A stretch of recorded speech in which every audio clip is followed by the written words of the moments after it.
Welcome back to Total Barnage. Welcome to another episode where we have the whole gang back together. Reunited at last, Charlie. Charlotte. Should we let Charlotte speak this time through? No. I don't think we should. I don't feel. All right, sounds good, Charlotte. Nice. Right, let's move on. So today, this episode is going to be about fitness trends. We're going to give our opinion on the worst fitness trends of the 2000s, the 2010s, the 2020s. Is it the 20s? It would be the 20s, the 10s. No, the teeny. It's the teens. The teenies. I'm going to kick it off, Tweens. right? The tweens. My most hated fitness trend is Straight into it. No preamble. people wearing loads of tracksuits to sweat more on their workouts because they lose more. They think they're losing more fat. Like that pisses me off because boxers do it to lose water weight before a fight, but then everyone thought they're just burning loads of fat. And I'm like, Is that why they do To it? lose water weight, bruv. I thought it was so they could have the sweat afterwards and drink it. Well, no, honestly, some people are like, I want to sweat more when I work out. Because I sweat out butter. You probably do if you're doing stuff like that. I've got a great one. I've got a great Well, no, one. Guy, continue. Okay, so what you? I thought. Well, personally, when was this? When did this kick off? this was probably when I first. I think it's been a thing for a while, but it was probably in the noughties and maybe creeped into the teenies. You know what I mean? The teeny tinies. But yeah, I think people. Some people still do it to this day. They feel like if they're sweating, they're having an effective workout, and yeah, it just grinds my bloody gears. I just want to educate them. I want to sit down now, please. What do you think you're doing by wearing 10 layers whilst you work out? Oh, I'm burning more calories because I'm sweating more. Excuse me, what? No, you're not. No, you're not. Yeah. Why not? Let's say that I'm someone that does this trend, right? I believe because I go on the scales and I'm lighter. Okay. I'd say shut up. Check that. Well, no, I think you're losing water weight. Oh, what's water weight? What when is you pee. water weight? Well, your body's made of about 60 to 70% water, depending on hydration rate. So you are going to be losing a substantial amount of water by sweating a lot, and then that's going to bring your weight down. It's not going to be fat burned. It's like if you go in the sauna and do absolutely no movement, you're sweating loads. Doesn't mean you're burning fat. Although some people actually believe that too, which is another wild one.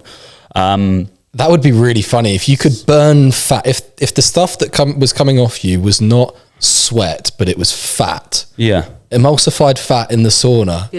What is so that? slippery. Grim. You breathe so much a more lot of your popular. fat out. Do you know that? I don't know that. See, we're going to switch between things being true and not. Yeah, when you're burning fat, I mean, you piss and shit some of that out. You sweat a little bit of waste. There goes the kid-friendly content. But no, 3 minutes you in. breathe out a lot of the fat. So it's. Do you know what? I'm going to have to pull myself up in the science fatty here. air. That's why it feels so humid when I walk into your room in the morning. No, because It stinks of fat in here. I'm going to have to remind Oh, Charlotte, come on, stop talking over me. This for the listeners is horrible. But there's a process when you're burning fat, it gets turned into a gas and you end up breathing it out through your lungs. Now, I can't remember the process, but yeah, about 40% turns into a gas and you end up exhaling it.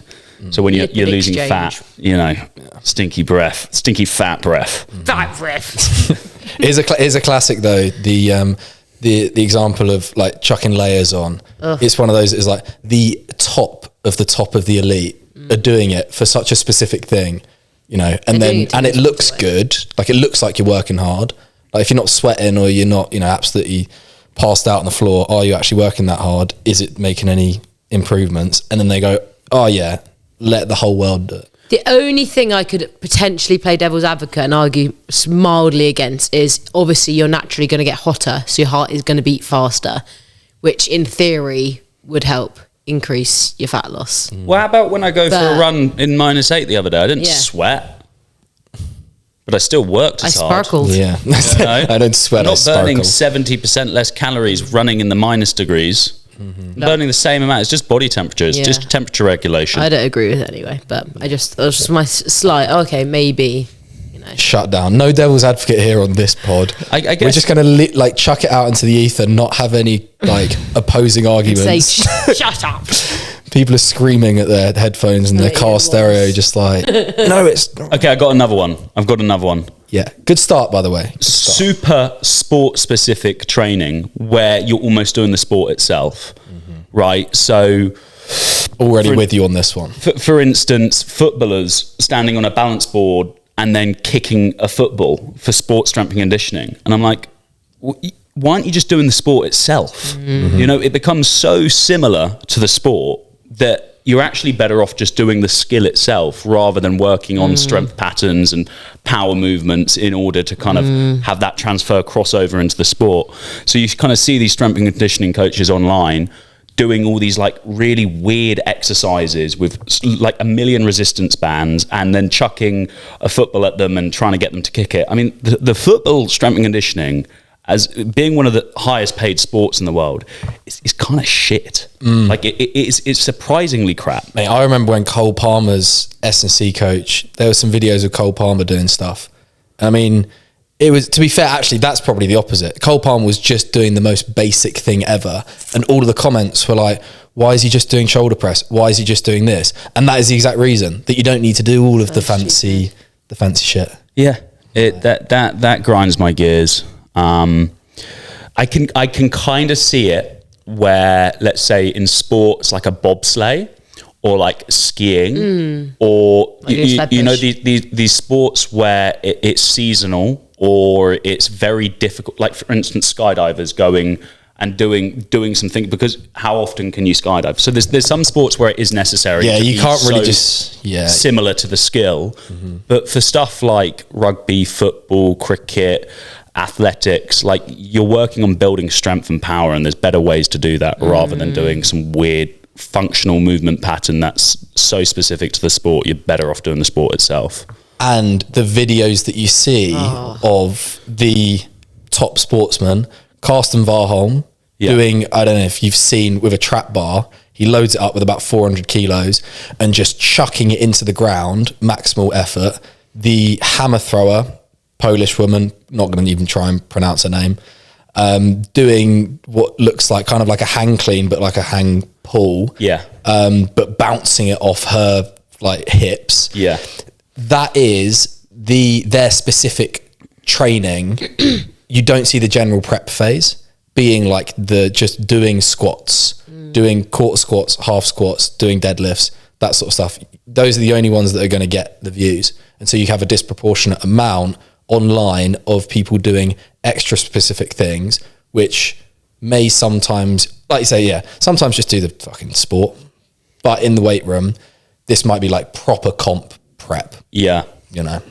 And then you do get people commenting what the hell is this person doing? Do they even know how to train? And then they've got 3 Olympic gold medals, and you're like, three sets of just fucking about. They know how to train, yeah.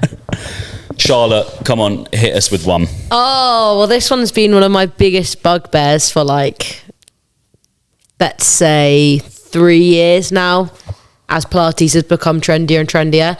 And quick disclaimer, I love Pilates because my mum has been a Pilates instructor since before it became popular. But the idea of girls saying, I literally did a reel on this the other day, saying, I don't want to lift weights because I don't want to get bulky. I'm just going to do Pilates instead because it elongates my muscles and tones my muscles. Brother. But what about the reformer? Don't they stretch them out? It's just temporary things. You can literally sit and do a dynamic stretch, but you can only build muscle in one way, right? There is only one way of building muscle, regardless of if you're doing it with Pilates with 1,000,001 sessions or doing it in half the time with weightlifting. And I'm not saying everybody should be doing weightlifting, but if people are only doing Pilates specifically because they don't want to get bulky, it's you can achieve the same results with weightlifting as you can in Pilates in half the time, if that's your goal. If you want to do Pilates because you like Pilates, it's all about finding the right movement, obviously. But I get so triggered by it because people think they're going to lift like a 5 kg dumbbell and they're going to look like Rhea Gale, like Olympian, Also, the champion. The You know what I mean? honest, yeah. I think we should invite Pilates instructors down here to fight Charlotte. I'm just going to throw them all off. No. To be fair, Charlotte, you'd be fucked, mate, because they've got such a long reach. I mean, because of their long muscles. Elongated muscles. Yeah. I think we make some good money, Charles. I think we could sell tickets, 10 quid a pop. Here we go. Another Pilates instructor getting nutted Fuck it. by Charlotte. Do a high rocks, 100 quid. Nutted. But you both have to I be love on a Pilates. reformer. No, I love it. I've done it before, but I wouldn't do it just because I was scared of getting bulky. So I didn't want to touch weights in the gym. Like I understand if you're scared of the gym and you have gym phobia, and that's why you do Pilates. But if you're only not doing it because I guess some girls could look at you as the product of weightlifting, but then they forget that you train so incredibly hard and have done it for 10 years and with the purpose of sport building prior to that as well, right? And it's just like, okay, but your goals are very different to what theirs would be, and you know there comes a point where if you're satisfied with the amount of muscle you got on your body, you can just actually stop pushing progressive overload and actually think I'm gonna maintain this physique. Just train the same, don't push anymore. Easy. It's that simple. It's that simple, Xavier. Yeah. So simple. But What simple. percentage of Pilates instructors have got their physique predominantly from strength training, do you think? Because the honest Pilates instructors come out and say, I look this way not because of Pilates, I look this way because I've done strength training. And it's the same with a lot of sports. We talked about Also, this before. genetics as well. Genetics, it's like swimmers have a swimmer's physique because they are good at swimming, not because they do swimming to get the physique. Yeah. Right? It's the other way around. Built for that. That's why they're good at it. It's not like saying, I want to look like a swimmer, therefore I do swimming. It's like, no. Swimmers have a certain body. genetic preposition, whatever. High jumpers, it's like, I'm going to get tall and broad beanie if I start doing high jumping. You look at Sophie, you look at our yoga instructor. She has got like such a gorgeous physique and she's perfect for yoga because she's tiny, she's super flexible, and she's always going to be good at it because she lifts weights though. She does lift some weights, if she didn't, she wouldn't be here. No, you're joking. No, Sophie's a legend. But she is the definition. If you were to draw a yoga instructor, it would be Sophie. She looks like a yoga instructor. And the temperament as well. The sweetest woman, like a high, cute pitch voice, and you're just like, hi Sophie. Always in a positive mood. Yeah, she's so great. You know. Oh. What? No. Dirty socks again. I got very dirty socks. Well, they are dirty. White. That's why I don't usually buy one. Grabbed them with dirty hands. A poltergeist grabbed them last night from underneath my bed and scared the bejesus Slapped out you of me. in the face with them a few times. Yeah, Again, this place is haunted. This place is so haunted. I had a dream last night, and one of the members. I had a dream. I had a dream. One day. It was. I was in a town, and two of my best mates were up on the top of a skyscraper, and they jumped off. And I was like, oh my goodness, I've just seen them kill themselves. So then I go around the corner to see if they're okay. And they're both standing there and saying, hey, I'm fine. That was totally awesome. Come to the top of this skyscraper and jump off with me. It's because they're doing specific training for sky jumping. They're built like skydiving. Yeah. Sky jumping. And anyway, I go to the top of this skyscraper and they're like convincing me to jump off. And I'm like, no. So I tell this story to one of the members and they were like, you know what, Guy? There's a deeper meaning behind this. Oh gosh. And she was like, fear's holding you back, and you got to, something's holding you back, so you need to jump off that skyscraper. I was like, I don't know. Fear is the mind killer. It is indeed. But it's I don't think I'm letting fear hold me back. I'm kind of going all guns blazing into this year. But we're kind of going for it. This week's been the busiest week. Go crazy, go stupid. Yeah. Or go home. Or just go home. Just get home. I got a controversial one. 75 hard. Oh, yeah. As a fitness trend. For the most part, I think it's a terrible thing to do. Agreed. Oh, I 100% agree with you, because how it teaches you, I guess what you can take away from it is the discipline and the mindset component of it. it is a challenge, right? And it's supposed to be difficult, and it's like almost like signing up for a marathon to run a marathon, right? There's, it's going to be hard, and you're kind of pushing through it to see how your mental fortitude, etc. But it's not sustainable to do 2 workouts a day every day, and read 10 pages of a book and all these things. It's mental. We did it, as a kind of almost like a jokey thing a couple years back. But even, I mean, Charlotte, we have we train a lot anyway, but that was a lot. We got freaking jacked though. Yeah. Oh yeah. I reckon you get some fucking good. Your workouts good results end up being like kind of mid most of the time because you're doing so much of it. Your body's just so fatigued. Yeah, and there was days. We did look shit. Same shit. We look shit. Yeah, I mean, you got abs for the first time, didn't you? Yeah, for the first time. Yeah, for real. Crazy. But we were locked in. It was Harrison, Charlotte, and I, and it was somewhat cool, but also like I didn't even like telling my clients I was doing it because it's such a ridiculous thing, and it's because you don't want to tell people because we know how unrealistic it is to obtain. But as a fitness coach, it's probably easier to do it, but it's really part of our routine, right? It's a challenge. It's tough, but it's just so all or nothing mentality. And if someone's trying to start their fitness journey and that's their first way of doing it, it's going to completely destroy your perception of what a healthy lifestyle can be if you're working out. Yeah. And like, they catch a horrible virus because most people start 75 hard in winter and then they miss a day out because they can't train and they're really ill. And then they fail the challenge and they have to start again. It's like, bruh. I remember I was really, really ill at one point in it, and I had to miss a day, and I felt awful. I was like, I've completely ruined it. I didn't start again. I was like, no, screw this. That's so stupid. But I took a day off, and I was like, oh my God. Yeah, it was really committing. It was pretty gnarly. Yeah. Do you have to reset? Do you have to start it again? Yeah, if you miss a day, you have to reset. That's so funny. It's like, so stupid. It's like, my dad went to hospital, but you've got to reset. I had to do my 10 minutes of reading. Yeah. There's some guy who's just had to reset since he started 5 years ago and has never finished 75. Got to the 74th day. but it is that, on a real note, it's like you say, great for discipline. To an extent, if you want to prove something to yourself, if you're going for a point where you're like, fuck it, I want to just, release the shackles, the brakes are off, stabilizers off, just go for it, then cool. But it's like dry Jan in the sense that people start it in the new year. It's done by what, like the 17th of March, something like that? Something like that, yeah. Nothing's happening until the 17th of March. Yeah. You're doing it in a time that is quiet. Then you're going to find it more difficult to have moderation, because all or nothing is easier than moderation, and so when you come back to having normal life, you're actually not prepared, apart from building up the evidence that you can do things that you didn't think you could do, and you'll learn a lot in the process, I'm sure. But when you come to like dropping something in, like a couple of pints here, you'll probably just go way the other way, and it's like having a really restrictive diet, and then you come off a restrictive diet, and then you put on weight. It's not because diets don't work, it's because the mentality strategy pushes you to the wrong thing. So it's just wanted to throw that in there. Chuck it.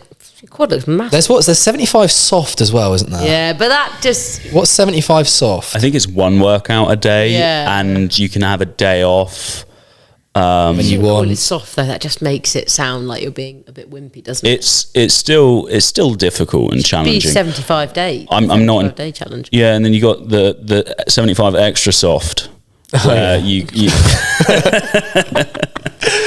Ribbed. I don't know where this is going. 10 affirmations in the mirror each day, and that sort of I am strong, stuff. I am healthy, I am powerful. I am that bitch.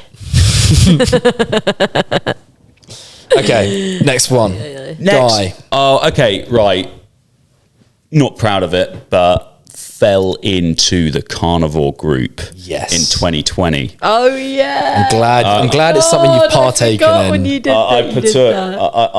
there was a stage in my life where before I was as clued up on nutrition as I am today. Research, wasn't it really though? I was brought into the cult of the carnivorists, and they, all they want to do is eat meat, and they demonize every other food group.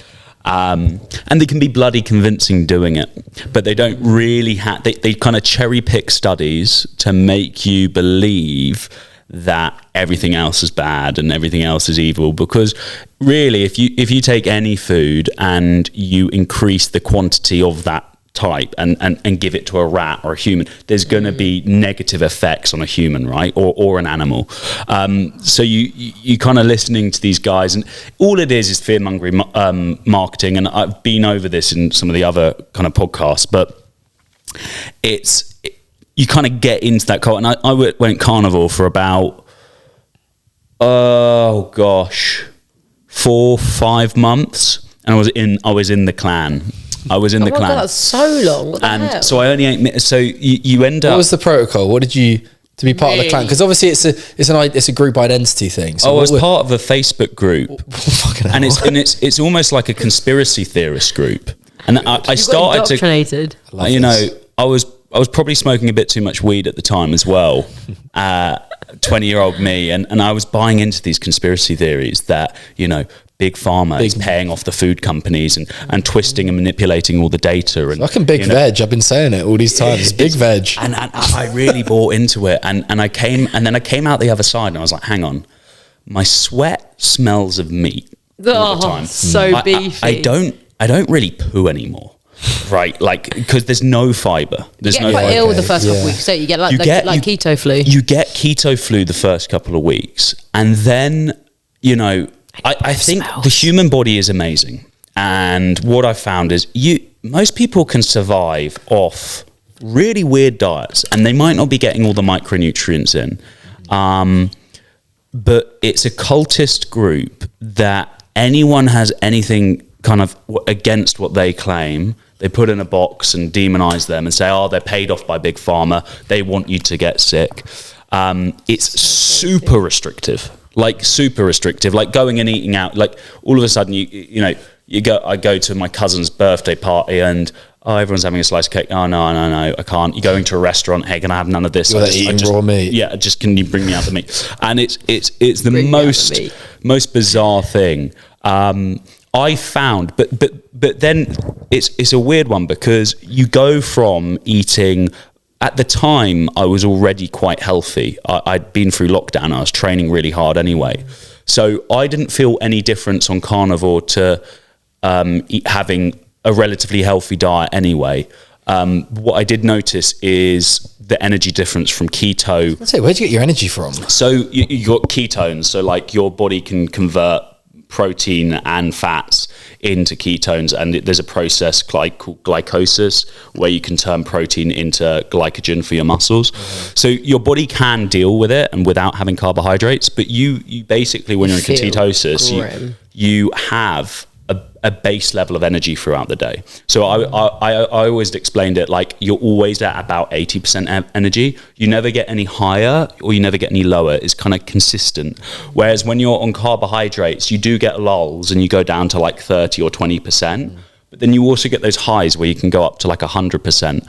And I found for intense exercise, having those periods where you're at 90 to 100% energy is fantastic for getting really effective workouts in. And I couldn't quite find that gear when I was doing carnivore, when I was purely keto. I didn't eat like a gram of carb for like 5 months. But the discipline, the BMX diet. But then the rebound is like when I actually started to do more research and reading and realizing that they'd been cherry picking studies. And a lot of these guys who run these carnivore programs. Is cherry picking the right word? Surely they'd hate that. Huh? Yeah, well, yeah, no, exactly. But it's funny how like a lot of these, like for instance, Paul Saladino. Can you stop stroking my leg? Again? Is that, what's his name? Saladino. The Liver King? Fucking salad, mate. Yeah. So. But hypocrite. He's such a hypocrite because he wrote 2 books on carnivore, and now he's altered his diet, saying you should actually include fruit and get some fiber in. His breath probably stinks. Yeah, and so a lot of these carnivore guys are starting to realize. But I think the thing is if you go from eating a standard English diet with processed food and you go to eating carnivore, where all of a sudden you're eliminating ultra processed foods and inflammatory foods, you're going to feel a lot better. And And then you think it's the diet, but really it's the elimination of all the poor food choices. Maybe you're drinking less alcohol, you're more conscious about your health, you're sleeping a little bit better, you're walking a bit more. There's so many other additives that kind of factor in for you feeling better. It's not just the diet itself. Yeah. Charlotte, what came into your head then? Why are you laughing? I was just going to say, you only have to look at the Liver King to not do the carnivore diet. That man has lost his absolute nut. He is going crazy. He's mental. He's also on loads of gear, but like he's he is crazy. He literally is going to explode. He's going to pop one day. Just going. Yeah, I mean that might be due to the amount of tren he's taking as well. I mean he's red. He's red meat. He's the man is just red meat. Oh my god, you are what you eat. So scary, man.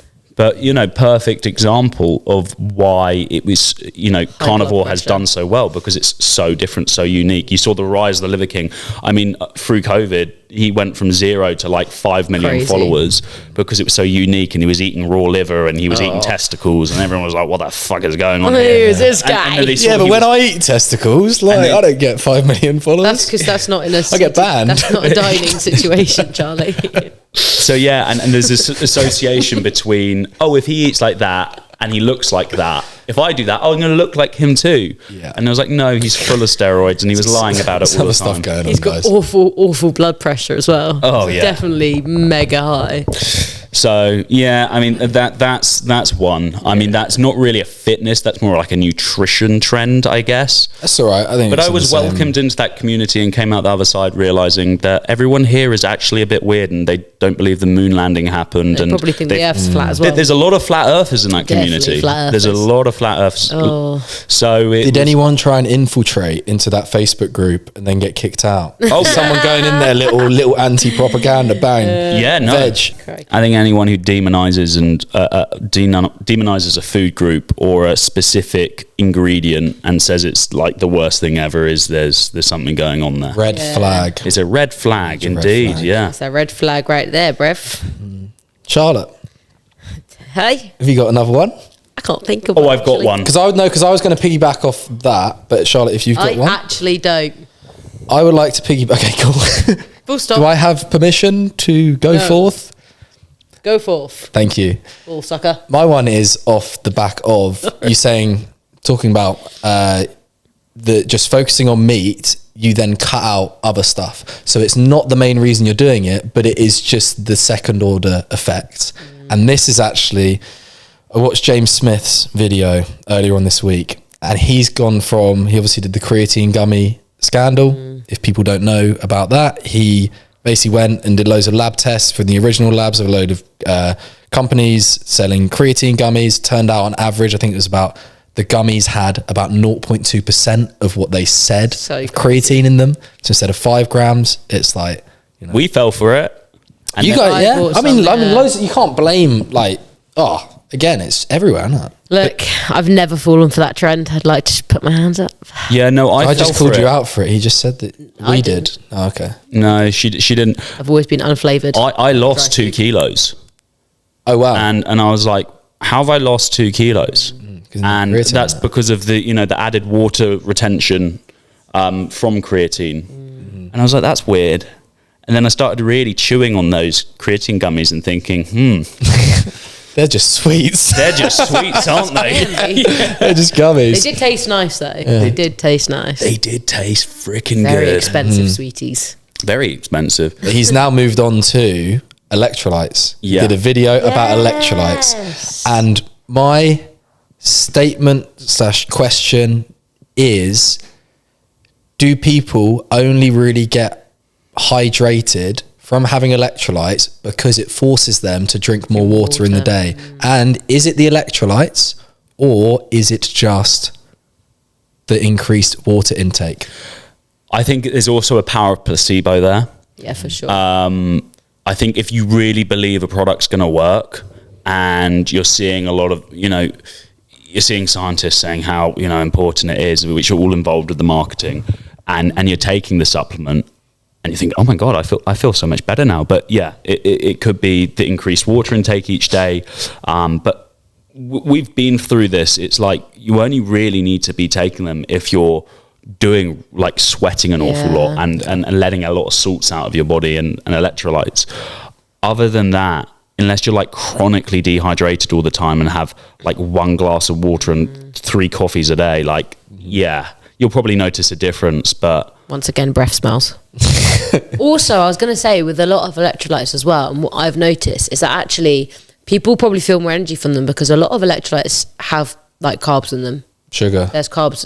There's either sugar. Yeah, carbs. Yeah. No, I know, Yeah, but for clarification of also why they taste so good. Yeah, exactly. I'm not coming at you. No. I said it and then I was like, yeah, no, that is sugar. And then I said carbs again. Sorry, that's just my brain being super. But you're right. Yeah, you feel more energized. You're like, oh my god, yeah. But because you've probably been doing the carnivore diet, and then you have some electrolytes, and then you're like, oh, carbs. I've got more energy. Sugar and meat. Because this is, and we're coming to, when we're recording this, we're coming to the end of the first kind of wave of our 7-day challenge trial for the members and on the Barn Gym community, which you can join for. It's a great community. Well, you can join the community for free for the first 7 days if you do the 7-day challenge. There we go. Yeah. And people are loving it. Well, people are loving the 7-day challenge, which is actually like we're really pleasantly surprised of how like well people have come together and supporting one another throughout cute. it. No, it's nice to see. Lots of little tips, how you get protein in. One of the things was the water intake and struggling to get 3 litres of water in a day. Yeah. And this is my tip, which is why it came to mind with the electrolytes stuff, is if I have a big bottle of, 1.5 litre bottle, then I will put creatine in that, or I'll put an electrolyte in that, because I've already paid for the bloody creatine. I've paid 20p, right? And I'm going to drink that. And so I've drunk like 1.5 litres of water because I'm not letting that creatine or that electrolyte go to waste. I wouldn't be drinking 1.5 litres of water if I didn't put that into my big plastic, microplastic, macroplastic bottle. Macroplastics. That's not good. Collagen, Charlotte. What are you talking about? Collagen? Yes, collagen. So I have nothing against collagen, but it's especially a lot of middle-aged women, and I've heard it in a lot of conversation recently, talking about, what collagen do you use? Oh, I use this one. A really good one's the vegan collagen. That really tickles me, because you can't get vegan collagen. You cannot get vegan collagen. My friend Maisie, who will be listening to this because she listened to every episode so far, she went veggie for over a year, and she then realised after that whole year, when she started eating meat again, she had a look through the supplements she was taking, and one of them was bovine collagen. Throughout the whole time that she was veggie, and obviously, it's beef. It's beef. So it's the same mistakes made on BCAAs. A lot of it's made up of ground up fish bones. Yeah, I know. Yum. So yummy. Some vegans get. So what's your beef with collagen then? I don't have kind of fun. I don't have any any specific beef with collagen, but I also, it's a lot of people that would be like either taking collagen as a protein supplement, or they're taking it and they go, oh my god, my hair, skin, nails have got so much better. And it's like, okay, cool, but how much protein were you eating a day before that? And what is your diet like usually? And then I'll have a look at what they're eating on a day-to-day basis, and they're like tomato pasta, soup, and no kind of real good quality whole food protein sources in there. They may be getting 30 grams a day if they're lucky. Yeah, maybe a bit from their lentil soup, but then even then you haven't got complete proteins in that like source of protein. So no shit, you're going to see a difference in your hair, skin, nails because you're increasing your protein intake. But if you just had a super balanced diet with good quality sources of protein, you would notice a massive difference in your hair, skin, nails anyway. Like when I started eating more protein than I already was, my hair has grown like tenfold. It never ever used to go below here. Now it's like down there. Down there. Great. For those listening. Yeah, my chest hair grows a lot faster. When I'm in the shower, my start growing a tash. touches my bum. I've been trying to grow this beard out for at least 2 weeks. It looks good, man. It's got potential to be a thick bit of facial hair there. Just haven't shaved this morning, but I appreciate it. Yeah, you should grow a beard though. I did my uni in my first year. Classic, go to uni, do something different. Gosh. Does it go ginger like? It goes really ginger, yeah. Yeah. So it goes super ginger. And it's just all scratchy. I don't know. I don't I like the beards. clean. Yeah. Big fan of the clean look. Mustache, though, on the other hand. The tash. Yeah. I mean, You guys do this.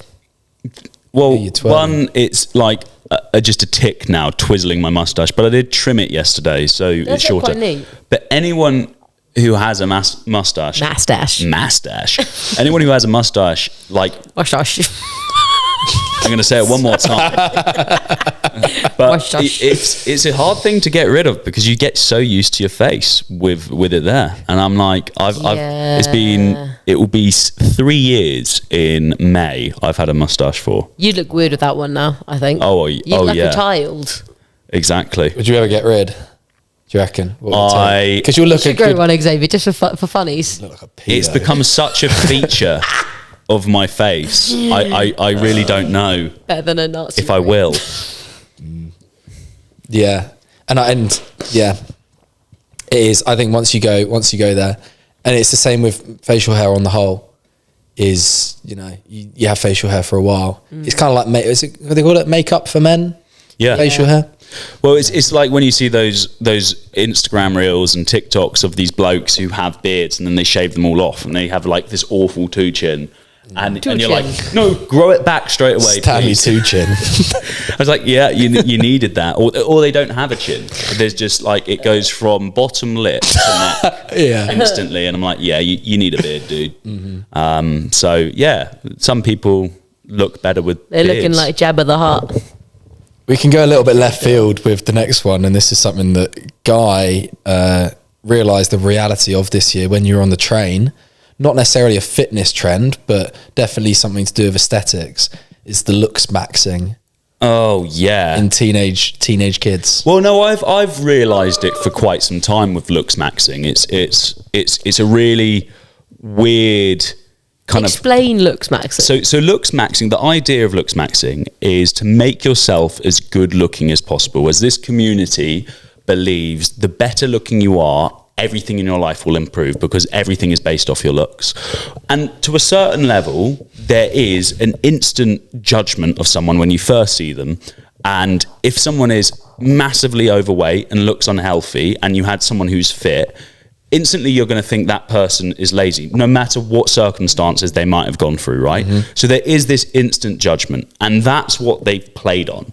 And they've targeted their marketing mostly and their language towards teenage boys and boys in their young 20s to kind of maximize the way they look and their aesthetic. And parts I agree with is, go to the gym, eat well, recover well, try and reduce your alcohol intake. Like, these are principles I can kind of get along, and like guys trying to better themselves, I'm all for that. But where they go a bit more left of field is they start pushing peptides, steroids. They have bone smashing techniques, punching themselves in the face. What? Yeah, with like with tools to try and thicken up their bones. And then I'm starting to go into like, okay, this is a bit bizarre because once you take a peptide, that you're injecting something into your body, and as a teenage boy, that is a gateway. You don't know the injection sites either. You're also going to go for the cheaper stuff because you're young and you want and then there's risk with that. But then it's also like, once you start injecting something, then I've seen some gains with peptides. Okay, what would a cycle of tests do? And then you go and it is slippery it is slope. Slippery slope. It is a slippery slope. But and they can't afford to keep that up. Once you're on test, for a lot of people who don't know about roids, once you hop on the gear, you're pretty much stuck with it. You're not ever gonna come off it because you see such amazing progress in such a short amount of time. You'll see years worth of progress in like 3 to 4 months. Then you get so hooked to that level of progress that you'll never want to go back to natural because you'll never get satisfaction from it. Some people also lose the ability. It's not as common, but some people completely will then lose the ability to produce their own natural testosterone. Oh, it's quite common if you blast it. Be on it. Yeah, if you blast testosterone or steroids for years and ends, like, you won't produce it endogenously. You would have to always go to the doctor and be on TRT for the rest of your life. So peak. Teenagers, they are going to take more risk. They're not really conscious of like later life and longevity, and they're the most susceptible to abuse steroids, right? So I'm not saying that Look Max is a gateway for that, but also I I was on the train the other day and I had a group of 15-year-old boys all talking about, what peptides they're taking. It's fucking, crazy. What? 2 of them were taking injectables. The other ones were taking, they were taking oral ones, which I don't think that actually worked too well. BPC. That would just help their gut. Yeah. So taking a probiotic in 2026. But it's they're idolizing.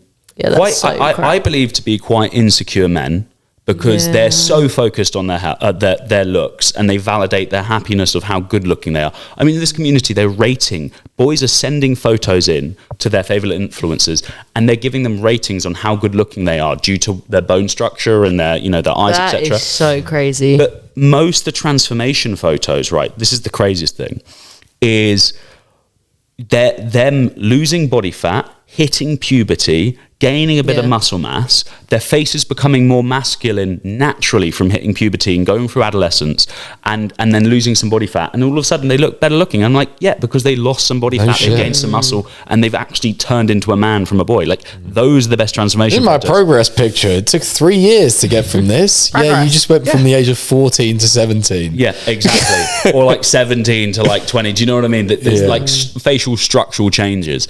I looked what a glow up from when I was 17. I looked so different when I was a teenager. Oh my god. Really? I had a proper baby face. Like, just like even looks maxing as well. Face, been mewing a lot recently. Isn't the guy's name actually Mew? Isn't his surname Mew? Probably. There's Clav, who's the most popular one. Clavicular, yeah, and he's 19. God, that's madness. But yeah, what a douchebag. But idolized by the youth. That's crazy. So yeah, no, that's one which is actually kind of a little bit concerning, but it's a fad. It will be around for like 5 years, and then it will disappear. And the problem is that even if it's around for 5 years, the damage for those kids. Oh yeah, I mean, imagine sending your photo into your favorite influencer, and then him saying, "Okay, you're a 3 out of 10 good looking. Maybe go on these peptides Ruins your and life. Do this." Yeah. But imagine how that would feel. But it's also some of them probably are prescribing people to take like Retta. Yeah. And like what do you call it? BPC 157 and like retatrutide, like isn't that Elon Musk's kid? Like Ozempic and stuff. They'll probably get kids to hop on that stuff, and that will mess you up. Oh, for sure. The weight loss injections. Do not get. This is a great one.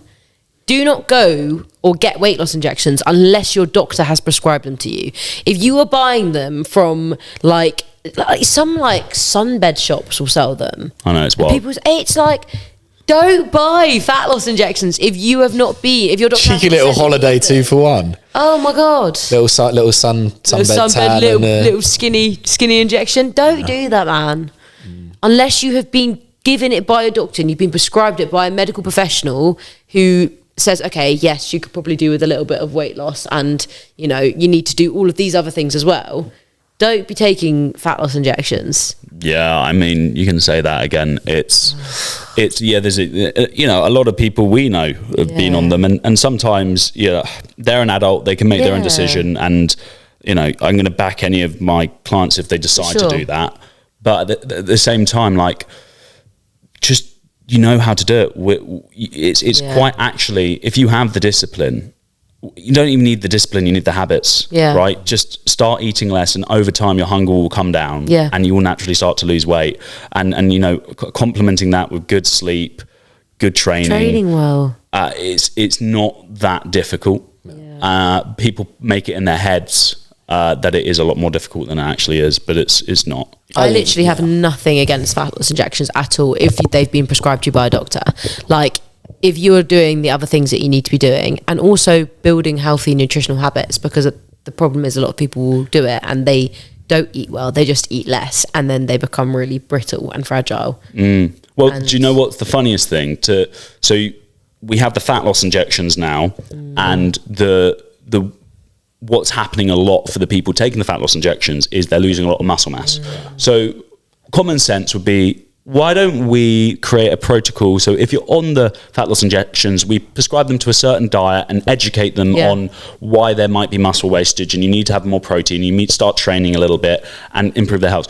But the pharmaceutical companies have seen a window of opportunity, and they've started developing a new drug drug, which is a myostatin blocker. Now, myostatin is naturally produced in the body, which inhibits muscle growth, right? And everyone has it naturally within their body to kind of stop their body muscle mass from getting too big. Too jerked. So in the next 2 years, probably, they're doing humanized trial. They did it on monkeys, didn't they? They're doing human trials at the moment. They've done it on monkeys. They're doing it on real humans now. So that people are taking myostatin blockers, which inhibits the amount of myostatin produced in the body, which enables your body to put on more muscle mass without that much activity. Like literally going for a walk, you'd add size to your quads. Can't wait to deploy that. So what's going to happen is now people will get prescribed both an Ozempic type drug to help for fat loss, to bring down appetite, but then also a myostatin blocker to help build and maintain muscle mass. I'm just thinking, because there will be, and I'm thinking a case personally for me, when I'm going to be recovering from surgery, I'm going to be having massive atrophy by doing fuck all. That's, I assume, a point where I'm like, take a myostatin blocker because my muscle's going to deteriorate because I'm not moving. Would that be a viable? That's what they would all, I mean, the pharmaceutical companies will be doing it for any reason possible. They're going to want to. That would be a reasonable thing to do if you're an athlete as well, to reduce your. But where can I find it? they're only just started human trials maybe 3 months ago. I remember when you did that video when I did the one on Red S, and then you did the one on myostatin blockers. It's fascinating. I think it is that, it is. You see it in any sort of field of life, which is the most successful business owners. If they lose their business, they could start from scratch because they know how to build a business. Going back to the thing that we were talking about Euro Millions, if people are not financially literate, they're going to lose all of their money. Well, 70% of them lose all their money within 25 years, which is just crazy. If you don't do the weight training as well as taking the fat loss injections, then it's not going to be sustainable. And again, it kind of dilutes that, the signal of habits and someone having healthy habits and being the sort of personality that would be disciplined and consistent and take care of their body, is that you might not be able to tell now whether someone is, you'll probably be able to find out pretty soon, but from the first glance, if you're looking at someone's physique or how they present themselves, you won't be able to know that initial reaction of, are they completely lazy or are they well put together? And it muddies that field a little bit of have they just gone jab, jab, jab, or have they put in hard yards? But again, you'll find out with a little conversation.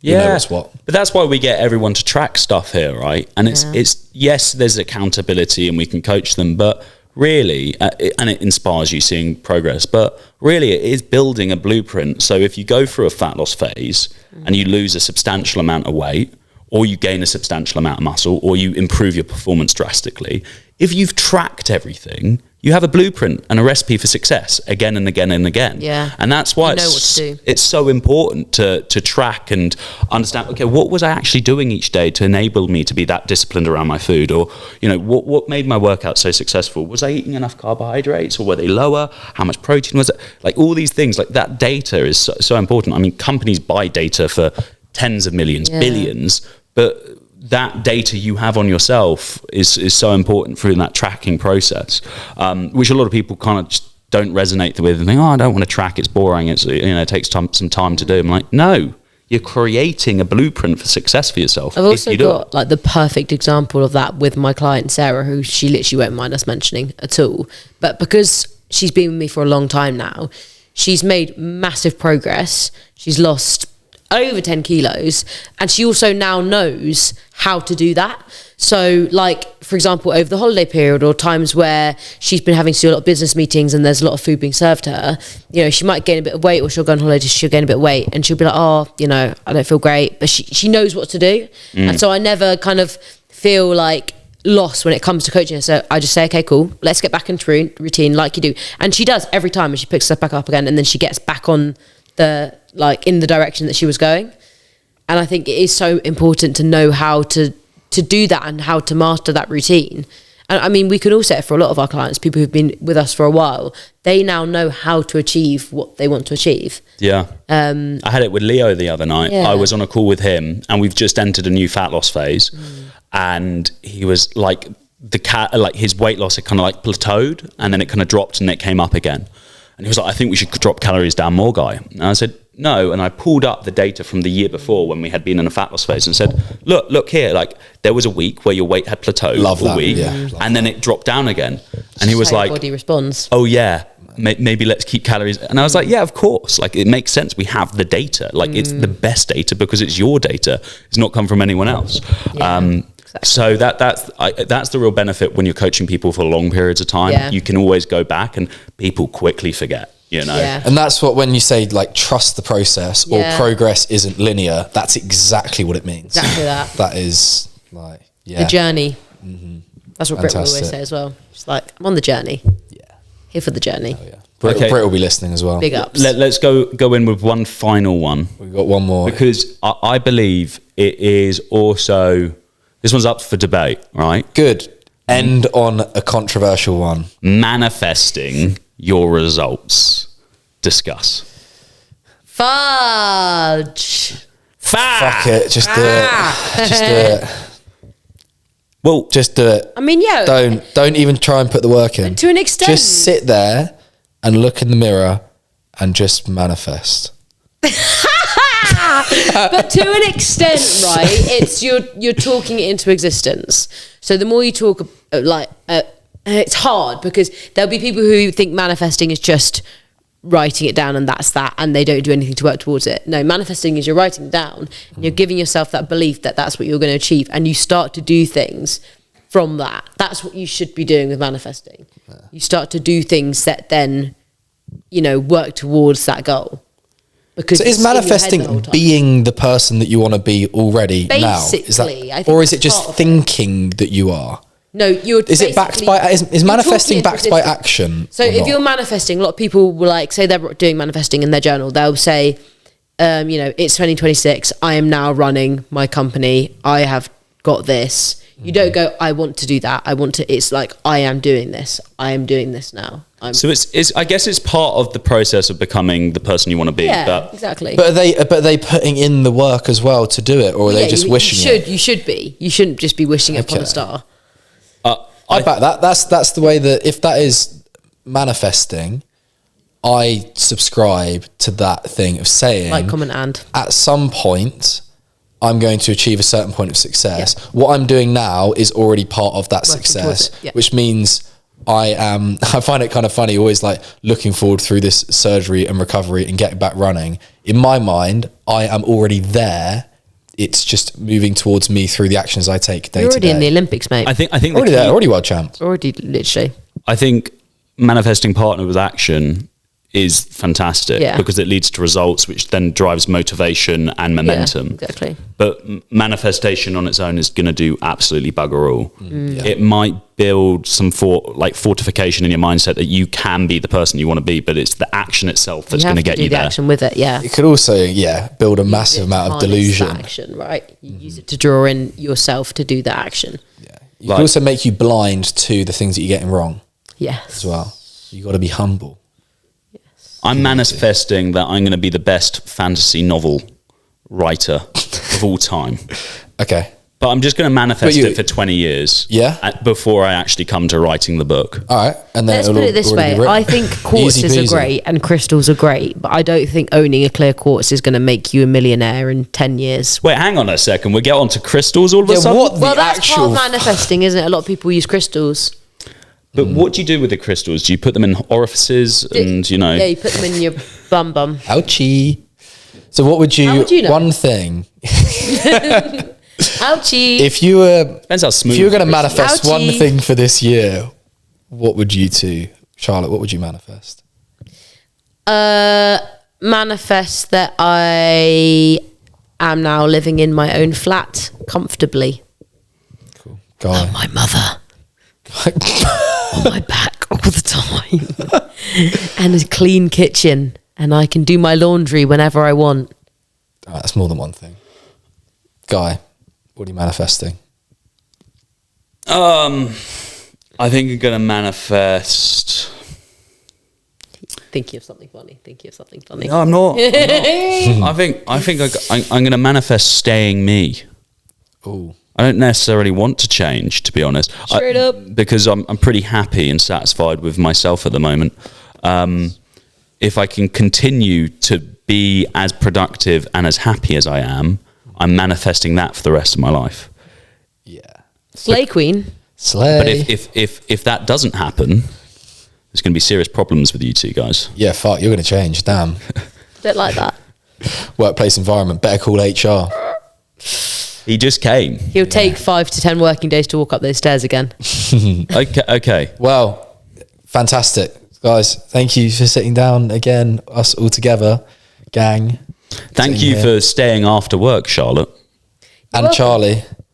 And Charlie. You turned up late. I planned it. This is I've got our a really hours. sore bum. Just Okay. from leaning on this side. With that's it, right? All right. Bye-bye, Thank you for everyone. listening to another episode of Total Barnage. Click the follow button. We'll be releasing episodes every Monday and Thursday. We are manifesting 100 episodes this year. And 100k listens on this Just podcast. manifesting it. Go to Barn Community page on Instagram. That's where you'll see all of the short form if you just want to keep up to date with what we're doing.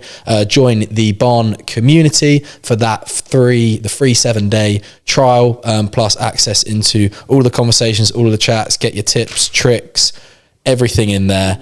And go back, listen to the other episodes if you haven't already. Thank you, Guy, Charlotte. Boom shakalaka. See you in the next episode. See you. Bye.